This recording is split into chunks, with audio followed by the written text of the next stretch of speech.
Jangan terlalu benci, nanti bisa cinta. Pada saat ini Li Yuan memperlihatkan kultivasinya berada pada ranah pondasi Qi tahap pertama, sementara Li Tong dalam 3 bulan terakhir ini meningkat menjadi ranah pondasi Qi tingkat kedua.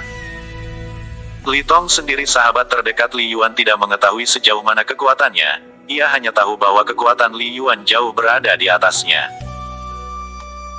Li Yuan dan Li Tong bersemangat menuju aula misi, sementara 3 orang sahabat lainnya dari klan Fan masih ingin memperdalam teknik bela diri yang baru saja diajarkan oleh tetua Baozi.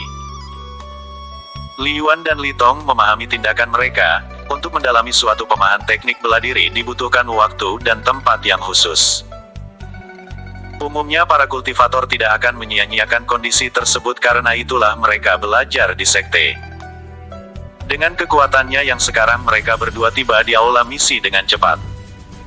Menatap aula misi membuat Li Yuan sedikit bersemangat. Dalam bayangannya ia sudah tidak sabar untuk memiliki poin kontribusi.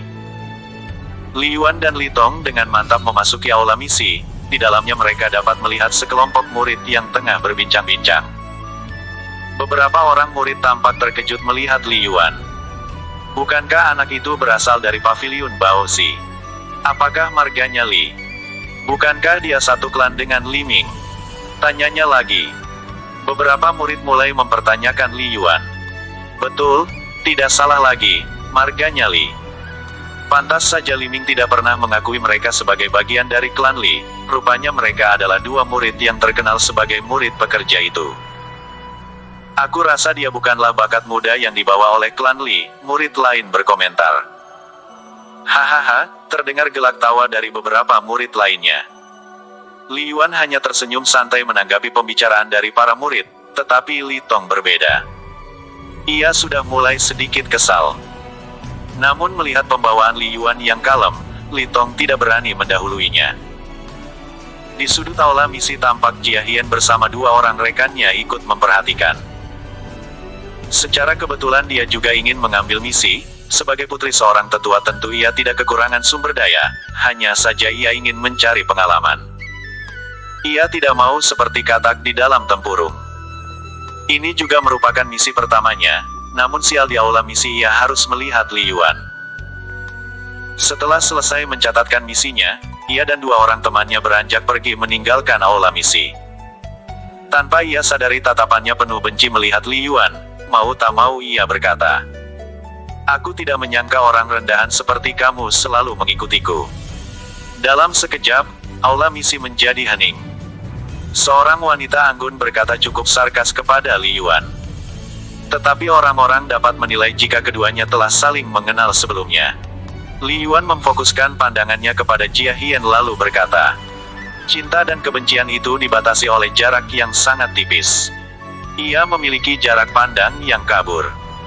Secara enggan ia akan datang tanpa bisa kau cegah."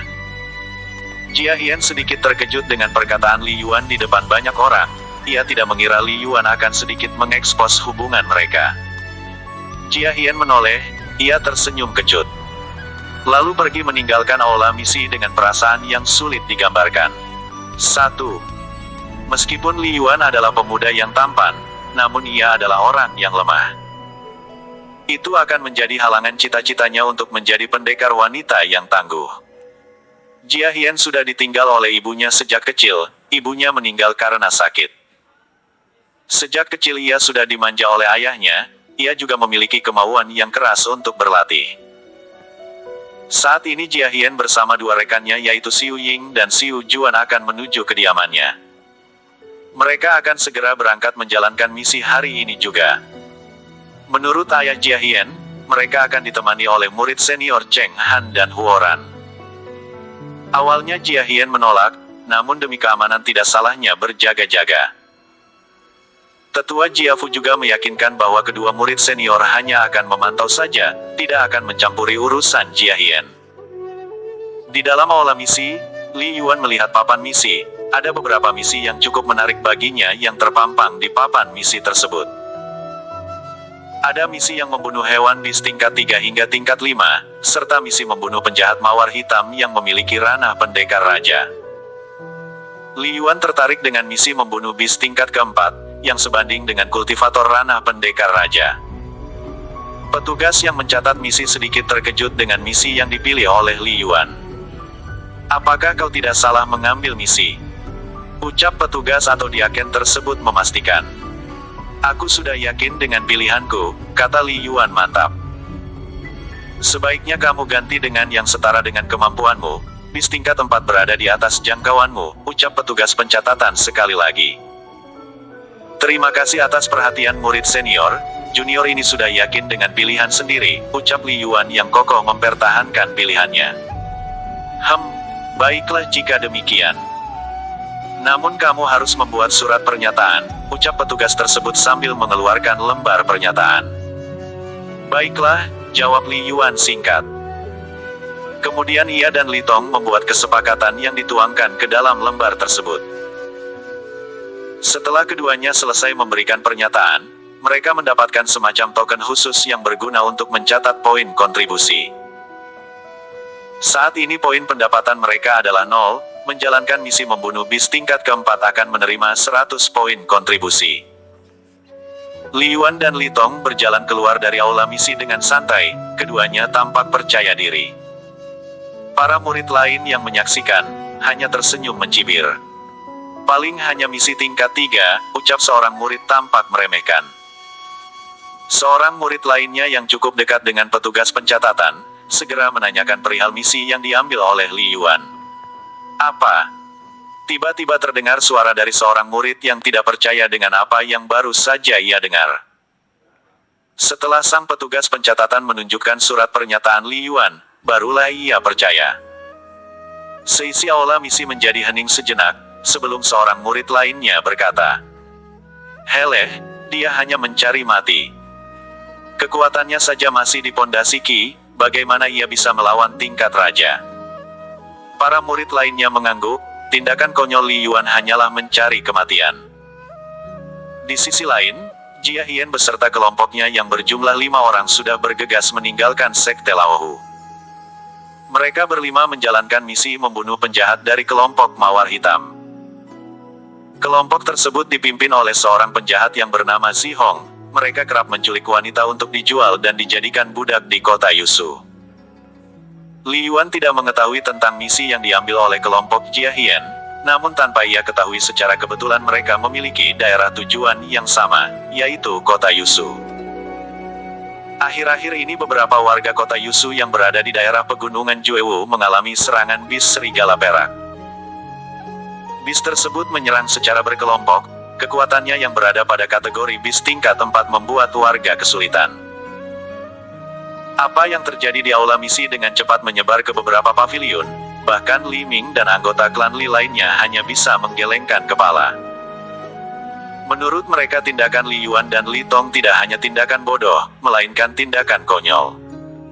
"Dasar, mereka selalu saja membuat malu klan Li," ucap Li Ming mendengus kesal. Sementara tetua Jiafu hanya mengerutkan dahi, melihat kenekatan putra sahabatnya tersebut.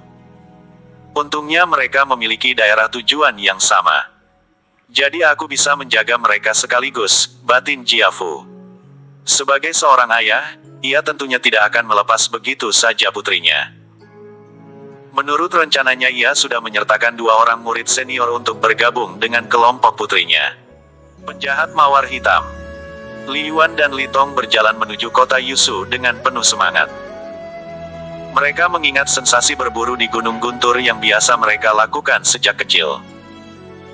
Setelah berjalan seharian mereka tiba di gerbang kota Yusu, mereka menunjukkan lencana murid Sekte Laohu.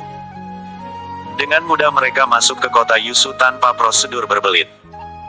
Keduanya mencari penginapan untuk beristirahat dan memutuskan melanjutkan perjalanan pada esok pagi.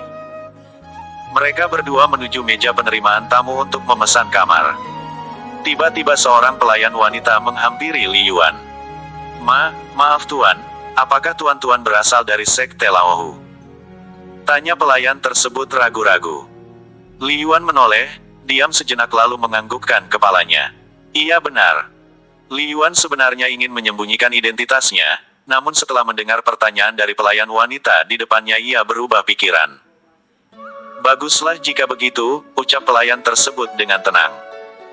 Li Yuan dan Li Tong saling pandang, keduanya sedikit bingung dengan ucapan pelayan barusan. Begini tuan-tuan, kebetulan penginapan kami didatangi oleh sekelompok pemuda, mereka dari Sekte Laohu yang sedang menjalankan tugas. Sepertinya mereka berkaitan dengan kelompok Mawar Hitam, ujar pelayan tersebut. Mendengar berita ini, alis mata Li Yuan terangkat, ia merasa sedikit ragu apakah berita ini benar atau tidak. Kemudian pelayan tersebut menceritakan kronologis pertikaian yang berujung pada penculikan. Tadi pagi 5 orang murid Sekte Laohu dihadang oleh sekelompok penjahat dari kelompok Mawar Hitam. Murid dari Sekte Laohu berhasil dilumpuhkan, lalu semuanya dibawa ke markas mereka yang berada di kaki bukit Gunung Juewu. Apakah Nona mengetahui ciri-ciri dari murid Sekte Laohu? Tanya Li Yuan. Pelayan tersebut tampak berpikir, ia sedang mencoba mengingat nama seseorang. Kalau tidak salah dari mereka menyebut namanya Jia Hian, sahut pelayan tersebut. Dek. Li Yuan sangat terkejut, meskipun ia tidak begitu menyukai Jia Hian tetapi ia masih memandang paman Jia Fu. Ia tidak menduga jika Jia Hian menjalani misi di kota yang sama dengannya. Walaupun Jia Hian bersikap buruk pada dirinya dari semenjak pertemuan pertama. Tetapi paman Jia Fu adalah sahabat baik ayahnya, menyelamatkan Jia Hian adalah tindakan yang baik demi hubungan persahabatan kedua orang tua. Li Yuan sedikit memikirkan lawannya yang berada pada ranah pendekar langit, meskipun kemampuan teknik jiwanya telah meningkat ia tetap harus waspada. Kurang ajar. Informasi dari pelayan tersebut membuat Li Yuan gelap mata, apalagi beberapa anggota Sekte Laohu lainnya ikut ditangkap. Setelah menanyakan informasi lokasi markas kelompok Mawar Hitam, tanpa menunda waktu ia dan Li Tong bergegas menuju markas Mawar Hitam. Li Yuan melangkah dengan ekspresi yang berubah menjadi buruk. Baru saja mereka keluar dari penginapan, seorang pemuda dengan jalan terlatih berjalan menuju ke arahnya. Wajahnya tidak asing, dia adalah murid senior Sekte Laohu, Cheng Han. Senior, apa yang terjadi? Tanya Li Yuan serius. Ternyata kita mendapatkan informasi yang keliru, pimpinan penjahat Mawar Hitam adalah seorang pendekar langit, ucap Cheng Han dengan napas yang lemah. Li Yuan mengerutkan dahi, sebelumnya ia juga pernah membaca informasi yang berada di papan misi. Informasi tersebut mengatakan bahwa pimpinan kelompok Mawar Hitam hanya berada di ranah pendekar raja tahap awal. Sambil beristirahat Cheng Han lalu menceritakan yang baru saja terjadi. Ia bersama satu orang murid senior lainnya berada satu kelompok dengan Jia Hian. Ini juga merupakan bagian rencana tetua Jia Fu untuk melindungi putrinya dan 2 orang sahabatnya. Cheng Han berhasil melarikan diri ketika lawannya lengah. Cheng Han diminta untuk menyelamatkan diri sekaligus melaporkan hal ini kepada sekte. Sementara sahabatnya terluka parah pada saat upaya pertarungan di markas Mawar Hitam. Li Yuan menghela napas, lalu menatap Li Tong dan berkata, "Kamu sebaiknya di sini bersama senior Cheng Han. Segera hubungi sekte untuk mengirim bantuan."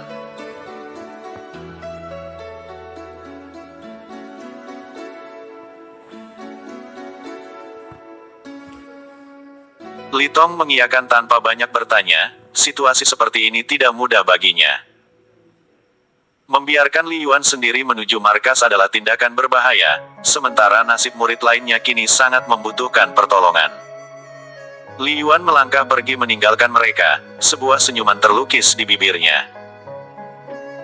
Selama ini aku selalu menghindari berhubungan dengan wanita itu, namun pada akhirnya aku harus bertanggung jawab atas keselamatannya, gumam Li Yuan sambil mengejek dirinya. 1. Setelah berjalan cukup jauh, Li Yuan mendapati sebuah bangunan. Memiliki gerbang yang cukup tinggi dengan penjagaan yang begitu ketat, tempat tersebut sangat sepi, jarak dengan perkampungan penduduk cukup jauh. Sepertinya ini adalah markas Mawar Hitam, tutur Li Yuan dalam hati. Ia menggunakan indera spiritualnya merasakan keberadaan pendekar langit. Di dalam ruangan ia juga merasakan aura beberapa orang murid sekte. Li Yuan tidak membuang waktu, ia ingin mengakhirinya dengan cepat. Jika saja ia memiliki waktu, maka ia akan sedikit bermain-main. Teknik pengekang jiwa, ucapnya pelan. Li Yuan tersenyum dingin melewati puluhan orang yang sudah berdiri mematung. Dalam bayangan orang-orang tersebut mereka sedang berhalusinasi. Sebilah pedang menyayat setiap leher anggota Mawar Hitam. Li Yuan berjalan mendekati pintu masuk utama. "Berhenti!" teriak seorang pria yang muncul dari balik gelap. Li Yuan tidak terkejut, ia bisa merasakan kehadiran pria ini sebelumnya. "Apa yang kau lakukan di sini?" tanyanya lagi. Li Yuan menatap dingin lelaki itu, lalu berkata, "Aku hanya ingin menjemput teman-temanku yang tersesat." "Tidak ada temanmu di sini, pergilah ke neraka," ucap lelaki itu langsung menerjang Li Yuan. Kekuatan laki-laki ini berada pada ranah pendekar raja. Li Yuan menggunakan keahlian mentalnya, lelaki tersebut tiba-tiba jatuh berguling-guling di tanah. Kedua tangannya mencekik lehernya sendiri. Selama beberapa saat ia meregang nyawa. Saat ini Li Yuan mendengar suara tangisan dan rintihan dari dalam bangunan utama. Ia sedikit tidak asing dengan suara tersebut. Sementara di dalam sebuah ruangan, tampak Jia Hien dan dua orang murid wanita lainnya meringkuk bersama. Dengan surai yang tampak kusut serta wajah mereka diselimuti ketakutan yang mendalam. Plak, plak, plak. Sebuah tamparan keras mendarat di wajah ketiga gadis cantik tersebut. "Apa kalian masih bersikeras ketika tubuh kalian dinikmati oleh anak buahku?" Wajah Jia Hien berubah masam, jantungnya berdebar kencang mendengar ancaman Si Hong. Mata gadis cantik itu berair, ia sangat frustasi dan ingin bunuh diri. Tangan Si Hong menyentuh dagunya, "Harga kalian akan mahal, aku akan untung besar kali ini," ucapnya dengan puas. Si Hong menarik pedangnya, lalu berjalan beberapa langkah ke depan. Di hadapan mereka, tubuh Huan Ran terkapar tak berdaya. Ia adalah seorang murid senior yang telah berupaya keras menjaga Jia Hien dan teman-temannya. Tangan dan kakinya patah, suara rangan menyakitkan keluar dari mulutnya. Di samping tubuh Huan Ran, seorang pria parubaya dengan jubah putih terlihat memegang pedang panjang di tangan kanannya. Bagian tajamnya mengarah ke bawah memantulkan cahaya lampu yang membuatnya terlihat semakin mengancam. "Sekte Laohu," Si Hong berkata sambil menyeringai. "Kalian para murid lemah begitu sombong ingin membunuh kami." Si Hong menatap ketiga murid wanita di depannya. Belum satu hari bersama dengan Si Hong sudah cukup untuk meninggalkan tekanan mental seumur hidup bagi ketiga murid wanita tersebut. Setiap senyuman di wajah lelaki parubaya yang sekarang berada di hadapan mereka akan membuat Jia Hien dan kedua rekannya merasakan ketakutan yang mendalam. Ini merupakan pengalaman pertama mereka menjalani kehidupan di luar sekte. Setiap detik yang berlalu selalu dihantui oleh dugaan bahwa detik berikutnya akan menjadi detik terakhir mereka melihat dunia. "Dasar konyol," Si Hong tersenyum tipis di sudut mulutnya. Tangannya kembali menusukkan pedang ke paha Huan Ran. Tubuhnya sudah tidak berdaya, hanya air mata pilu terus keluar menahan siksaan ini. Tubuh Jia Hien bergetar hebat, gadis itu membeku di tempat. "1. Menyelamatkan Jia Hien." Tiba-tiba Si Hong bangkit, pupil matanya sedikit menyusut saat kepalanya menoleh ke arah pintu. Brak! Suara tendangan menghancurkan pintu. Tiba-tiba sorot mata Jia Hien menangkap sosok tubuh seseorang yang selama ini paling ia benci. Li Yuan. Di dalam ruangan, Jia Hien menatap Li Yuan penuh harapan. Ia tidak pernah menyangka jika Li Yuan akan muncul di saat kritis seperti ini. Semula ia berpikir akan mengakhiri hidupnya daripada menjadi budak nafsu para penjahat. Perasaan wanita memang seperti ini, penyelamatan heroik paling mudah membuatnya terkesan. 1. Li Yuan menatap ketiga orang wanita yang masih meringkuk menahan takut.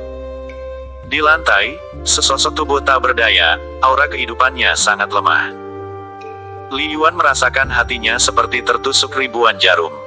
"Biadab," ucap Li Yuan sambil mengertakkan giginya, tatapannya secara khusus jatuh pada Si Hong. Amarah yang selama ini belum pernah terjadi seketika melonjak di dalam diri Li Yuan. Tatapannya dingin ke arah Si Hong. "Aku tidak menyangka Sekte Laohu memiliki murid pemberani sepertimu," ucap Si Hong. Li Yuan mendengus dingin, Telapak tangannya mengeluarkan sebuah bola energi berwarna ungu yang cukup besar. Ia tidak menahan kekuatannya saat ini, energi Qi yang sangat besar terus menyembur keluar dari dalam tubuhnya. Dalam waktu yang singkat Li Yuan melesatkan bola energi tersebut ke arah Si Hong.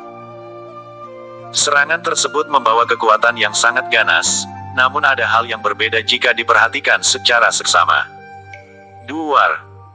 Raut wajah Si Hong berubah menjadi serius, serangan cepat yang baru saja dilakukan oleh Li Yuan membuatnya ngeri.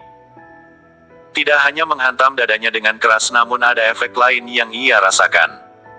1. Tubuhnya merosot ke lantai, ia menatap Li Yuan dengan tidak percaya. Kini ia baru menyadari, efek ledakan yang baru saja terjadi tidak hanya membuatnya terluka tetapi jiwanya sudah terikat di bawah pengaruh kekuatan jiwa, salah satu keahlian yang Li Yuan pelajari dari kitab Kaisar Kematian. Si Hong tidak bisa mengendalikan tubuhnya, jiwanya kosong. Sekeras apapun ia ingin menggerakkan tubuhnya namun selalu gagal. Pada saat ini ia merasa ketakutan, bahkan kematian akan lebih baik daripada situasi seperti ini. Di waktu yang bersamaan, Li Yuan menghentakkan kakinya ke dada Si Hong, dalam sekejap mulutnya memuntahkan seteguk darah kental. Ini untuk Cheng Han. Tatapan Li Yuan masih dingin, raut mukanya penuh dengan aura membunuh. Ia mendekati Si Hong yang tak berdaya. Plak, plak, plak. Ini untuk para murid wanita yang kau sakiti. Detik berikutnya Li Yuan menendang kaki Si Hong dengan sangat keras yang disertai dengan bunyi suara retakan tulang yang patah. Tendangannya tepat mengenai tempurung kakinya. Si Hong ingin berteriak namun tidak bisa, bahkan menangis pun ia tidak bisa. Rasa sakit yang teramat hanya bisa ia rasakan dalam hati. Krek. Suara patahan berikutnya terdengar renyah dari kaki yang satunya. Ini untuk murid sekte Laohu yang kau sakiti. Li Yuan masih menatap Si Hong dengan dingin. Ia mengangkat kakinya kembali dan mengarahkan ke leher Si Hong. Krak. Mata Si Hong membelalak seketika, darah kental kembali menyembur dari mulutnya dalam jumlah yang lebih besar sekaligus mengakhiri napasnya. Itu hadiah dariku, ucap Li Yuan mengakhiri gerakannya dengan tenang. Saat ini di mata Jia Hien, Li Yuan terlihat seperti seseorang yang berbeda. Dia mengenal Yuan sebagai pria lemah yang pengecut, tidak pernah melawan saat ia rendahkan. Namun saat ini, Li Yuan baru saja bertindak gila dengan tatapan dingin di matanya. Setelah membunuh Si Hong, dia terlihat sangat tenang. Hal seperti ini membuktikan bahwa Li Yuan sudah terbiasa membunuh orang. 1. Memikirkan tentang perbuatannya di masa lalu, Jia Hien tidak bisa menahan diri untuk tidak bergetar ketakutan. Andai saja Li Yuan memiliki rasa sakit hati atau dendam kepada dirinya, maka ia tidak bisa membayangkan bagaimana dirinya akan mati. 1. Salah satu rekan wanita Jia Hien berkata dengan pandangan kagum, benar-benar sangat mengagumkan, apakah ia masih pria lemah yang sebelumnya kau hina? Tanyanya sambil menatap Jia Hien. Li Yuan tersenyum dan memandang ketiga wanita di depannya dengan pandangan lembut. Aura membunuhnya sudah menghilang. Ia berkata, pergilah, bantuan dari sekte akan segera datang. Jia Hien menekan bibirnya dan memandang Li Yuan, lalu bagaimana denganmu, ucapnya dengan ragu-ragu. Jangan mengkhawatirkan tentang diriku, kata Li Yuan ringan. Setelah berbicara, Li Yuan berbalik dan memutar tubuhnya, mengangkat tubuh Huan Ran yang terluka. Ia meletakkannya ke salah satu kursi panjang yang terdapat dalam ruangan itu. Mengabaikan Jia Hien, ia mengeluarkan pil penyembuhan yang pernah diberikan ketua sekte kepadanya. Li Yuan tanpa enggan memasukkan pil tersebut ke dalam mulut Huan Ran. Setelah menunggu sekitar 5 menit, aura kehidupannya bertambah kuat. Li Yuan menghela nafas dan mendudukkan diri. Li Yuan melirik dan kedua orang temannya. Ketiga murid wanita itu hanya terdiam sesekali mereka melihat tubuh Si Hong yang tewas di depan mereka. Walau bagaimanapun mereka bersyukur bahwa Li Yuan telah menyelamatkan mereka. Pada saat ini, Jia Hien ingin mengajukan banyak pertanyaan, isi kepalanya berantakan, dan dia tidak tahu harus mulai dari mana. Kenapa kalian belum pergi? Tanya Li Yuan. Mereka hanya terdiam, namun Jia Hien memberanikan diri untuk mengeluarkan suara. Li Yuan. Jia Hian menggertakkan gigi lalu bertanya, siapa kamu sebenarnya? Li Yuan menoleh, menatapnya cukup lama. Namun Li Yuan tidak mengatakan apapun. Li Yuan mengalihkan pandangannya, terkesan acuh tak berniat untuk menjelaskan apapun pada ketiga wanita yang berada di dekatnya itu. 1. Pada akhirnya, Jia Hian hanya bisa membulatkan niatnya. Dia tidak mau hanya bisa memperhatikan Li Yuan secara diam-diam. Kamu datang untuk menyelamatkan kami, bukan? Jia Hian bertanya lagi. Nadanya tidak seperti dulu lagi, kini lebih lembut. Li Yuan bangkit dan berdiri melihat arah Jia Hian. Dia dengan tenang berkata, anggap saja demikian. Ayahku dan ayahmu memiliki hubungan yang baik, selain itu Paman Jia Fu memperlakukanku dengan baik pula. 1. Apakah kita masih memiliki kesempatan untuk bersama? Tanya Jia Hian dengan kepala tertunduk. 1. Semua yang berlalu biarlah berlalu, aku tidak pernah membencimu, jawab Li Yuan singkat. Kenapa? Tanya Jia Hian lagi. Kita memiliki pandangan yang berbeda, kamu mengetahui karakterku, aku bukanlah pria yang cocok dengan harapanmu, jawab Li Yuan dengan tegas. Mendengar ucapan Li Yuan, Jia Hian tersenyum kecut, ia tidak menyangka kebencian Li Yuan pada dirinya begitu besar. Tidak ada hal yang bisa Jia Hian andalkan saat ini, jelas dirinya sudah mengacuhkan Li Yuan sebelumnya. Untuk saat ini apa yang bisa kulakukan untuk meluluhkan hatimu? Tanya Jia Hian mencoba meyakinkan Li Yuan. 1. Tak ada, jawab Li Yuan sambil melambaikan tangannya. Kelak di masa depan jangan pernah mengungkit apapun yang pernah terjadi di antara kita. Daripada mengejar sesuatu yang tak pasti lebih baik menjaga kenyataan yang ada, ucap Li Yuan. Tap, tap, tap. Pada saat ini, ada suara langkah kaki dari beberapa orang terdengar di luar pintu. Li Yuan melihat Paman Jia Fu dan beberapa murid senior lainnya datang. Wajah Li Yuan tersenyum santai, ia merasa tugasnya sudah selesai. Salam Paman, ucap Li Yuan saat melihat tetua Jia Fu menghampirinya. Kamu baik-baik saja? Tanyanya kepada Li Yuan sangat khawatir. 1. Aku baik-baik saja Paman, jawab Li Yuan. Lalu bantuan dari sekte segera mengevakuasi Jia Hian dan dua temannya, sementara Huan Ran mendapatkan perhatian khusus karena luka-lukanya. Li Yuan melangkah keluar menuju gerbang masuk. Li Yuan pamit pada Paman Jia Fu dan murid senior lainnya untuk melaksanakan misi yang tertunda. Ia merasa sudah tidak ada yang perlu dilakukannya lagi di sini. Kristal Inti Bis. Setelah meninggalkan markas Mawar Hitam, Li Yuan kembali ke penginapan. Ia ingin memeriksa kondisi Cheng Han serta menemui Li Tong. Li Yuan, kamu tidak apa-apa? Tanya Li Tong saat melihat Li Yuan kembali. Li Yuan berkata sambil tersenyum, bagaimana? Apakah aku terlihat tidak baik-baik saja? Li Tong memperhatikan Li Yuan, ia tidak menemukan luka sedikitpun. Bahkan ia merasakan Li Yuan dalam kondisi yang bahagia. Bagaimana dengan para murid sekte? Tanya Li Tong. Mereka kini tengah dievakuasi oleh tetua Jia Fu dan yang lainnya. Kemungkinan sebentar lagi mereka juga akan tiba di sini, jawab Li Yuan santai.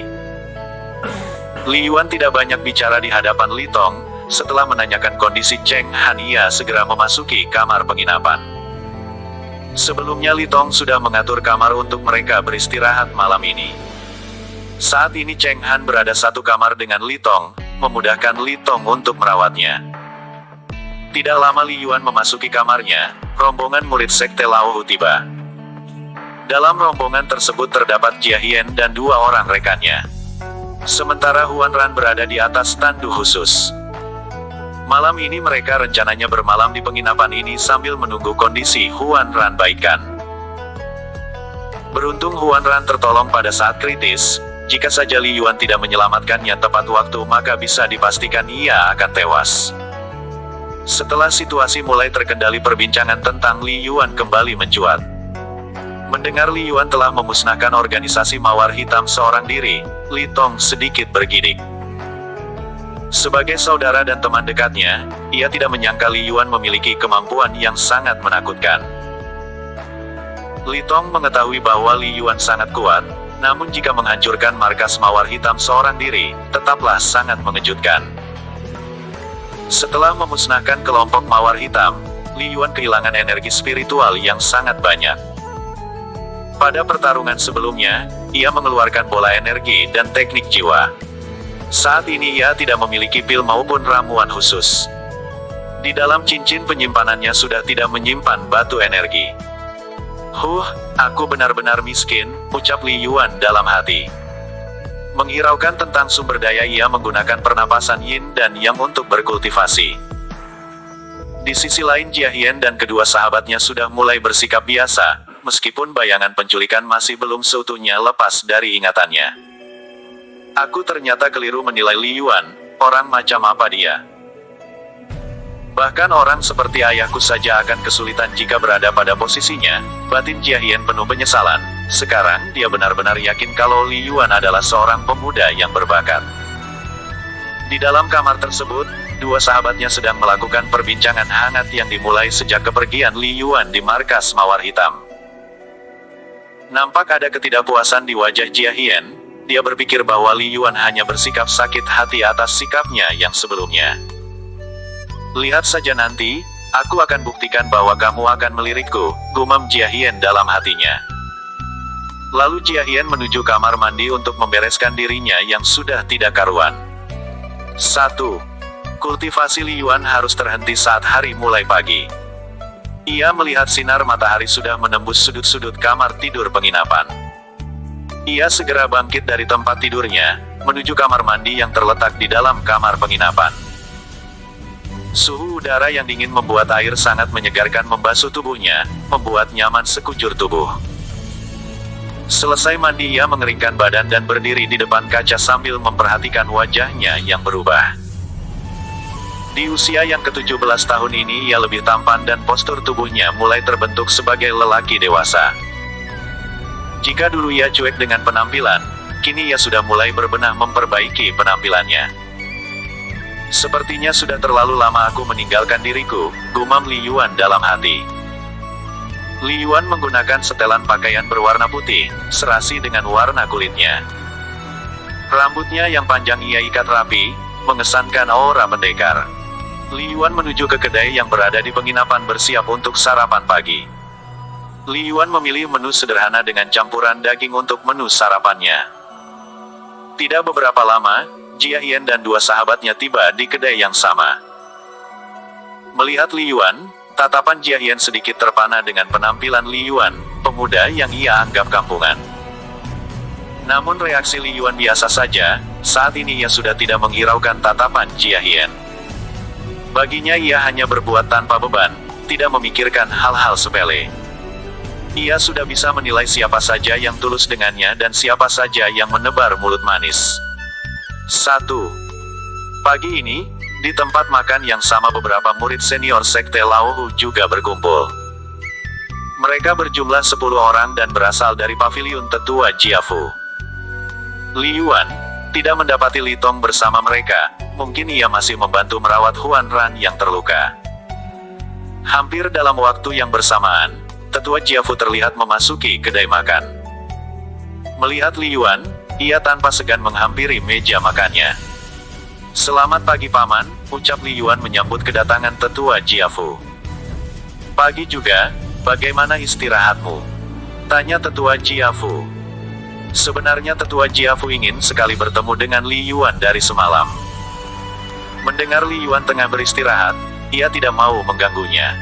Lumayan paman, tenagaku hampir pulih, sahut Li Yuan. Tetua Jiafu tampak ragu. Ia mau menanyakan sesuatu. Ada apa paman? Tanya Li Yuan sedikit memperhatikan gelagat tetua Jiafu yang berada di hadapannya. Berbicara di hadapan seorang tetua, Li Yuan tidak gugup.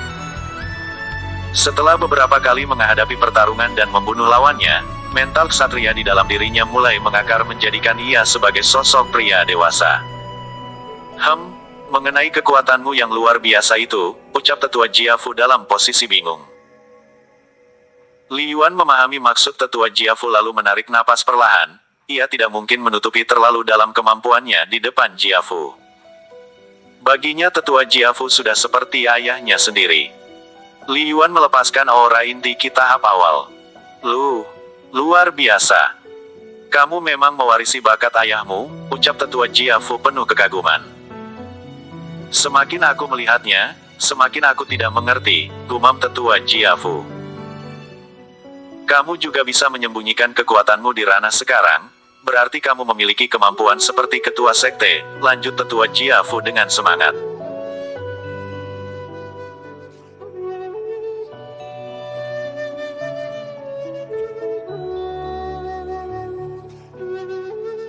Kuharap paman bisa menyembunyikan hal ini dari orang lain, pinta Li Yuan.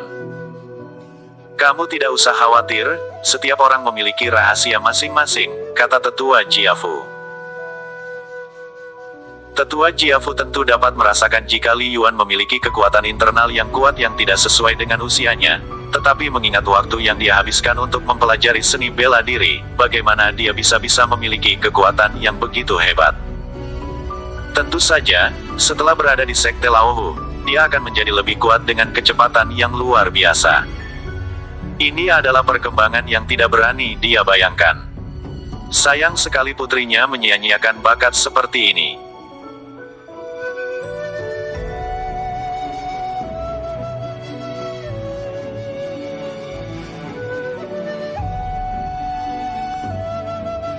Terima kasih paman, ucap Li Yuan.